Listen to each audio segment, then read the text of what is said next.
Hello everyone, this is Dr. Lennon. This is the second part of the review video, so we're on the last 5 problems, starting with problem number 6. So we'll get into some stuff about linear functions here. Okay, so problem number 6, we're just looking for find the slope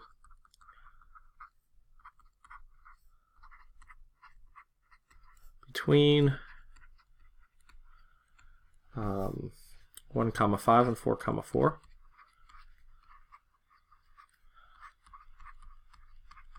So again, this is one of the formulas you need to know. So the slope is just calculating the steepness of any line. So what's the formula? The formula is m equals y2 minus y1 divided by x2 minus x1. So we just identify our points. So call the first one x1, y1, x2, y2.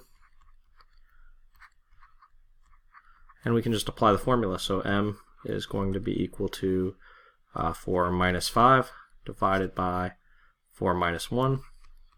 And our slope is negative 1 over 3, or negative 1/3. So pretty straightforward there. The next question is to sketch the graph of a line. So sketch the graph of the line with equation y equals minus 2/3 x plus 5. So remember, basically the easiest way to do this is to look at, so see if I can get it, sorry I'm not that great at graphing on this writing tablet.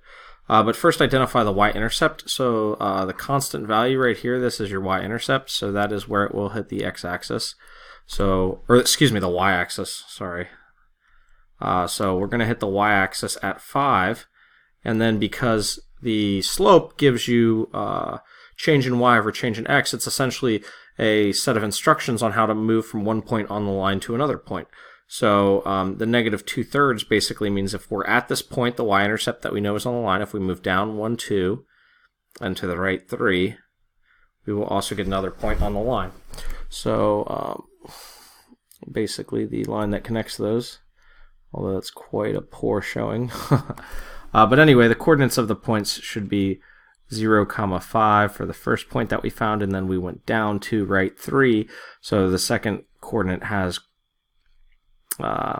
x and y value of 3, so 3, 3 is the other point that we're going through. So that's a quick and easy sketch of the line.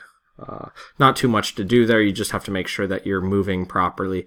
So the negative 2 on top, the negative means down, and then the 3 value, remember your y tells you up or down, so that's your top number, and the bottom number is going to tell you how far left or right you can move.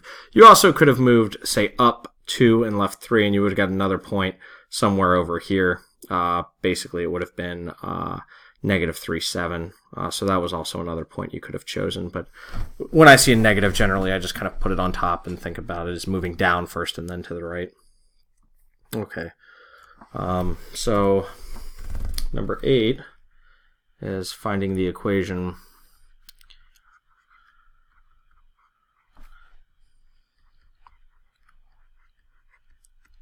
of the line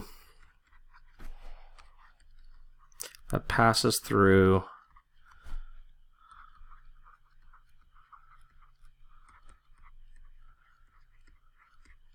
um, 3, 10 and 1, 9.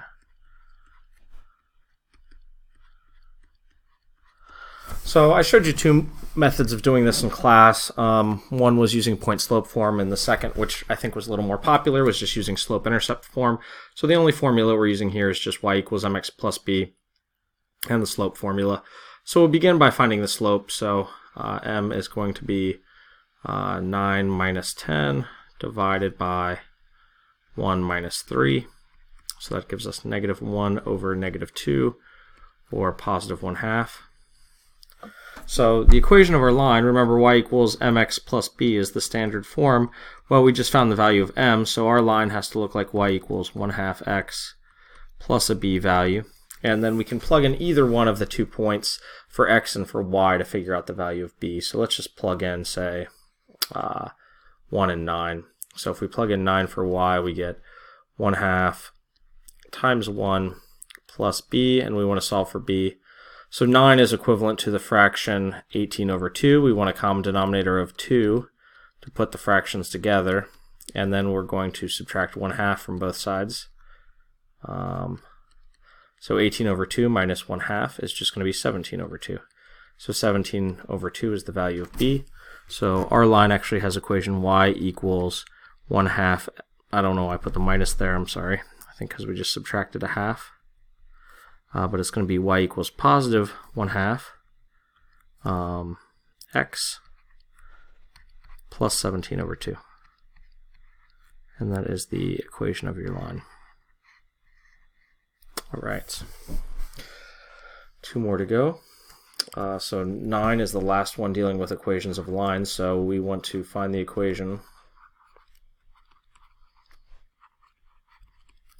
of the line parallel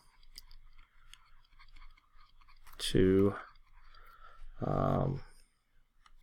3x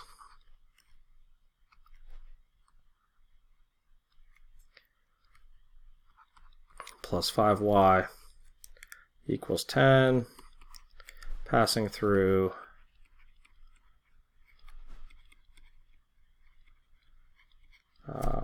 1, 1.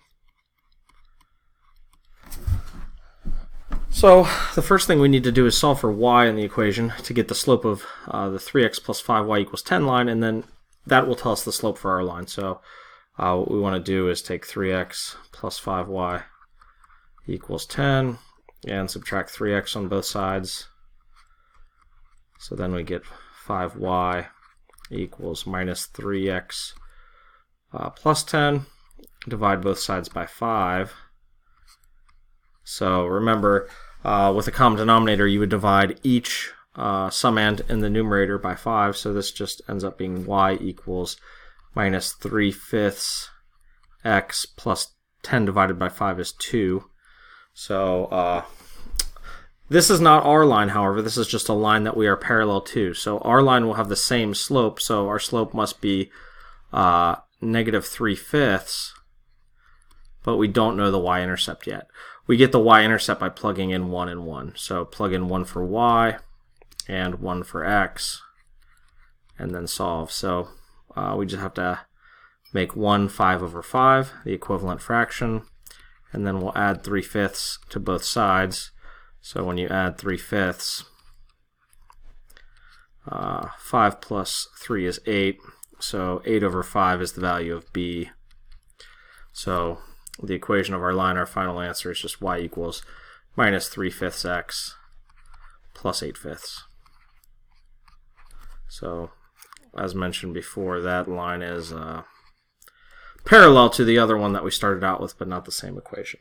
Okay, so moving on to the very last question. The last question is just based on the distance formula. So find the distance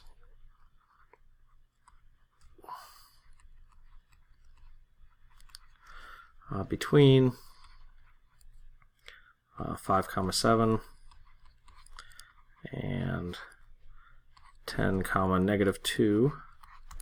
So the distance formula, remember, it's really just the Pythagorean theorem in disguise, but the distance formula is just the square root of, when you subtract the x coordinates, x2 minus x1, and then square them, and then do the same thing with the y coordinates, y2 minus y1, quantity squared. So for this particular problem, we just kind of plug in the numbers and don't have to worry about too much else. So we'll have negative 2 minus 7 squared.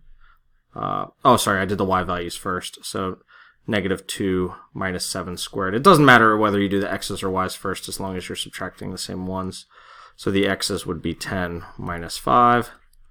So this is the square root of negative 9 squared plus 5 squared, which is going to be the square root of 81 plus 25.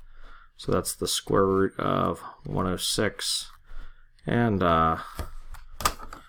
We can do a decimal approximation if you want for that. So that comes out to 10.30 if you round to 2 places.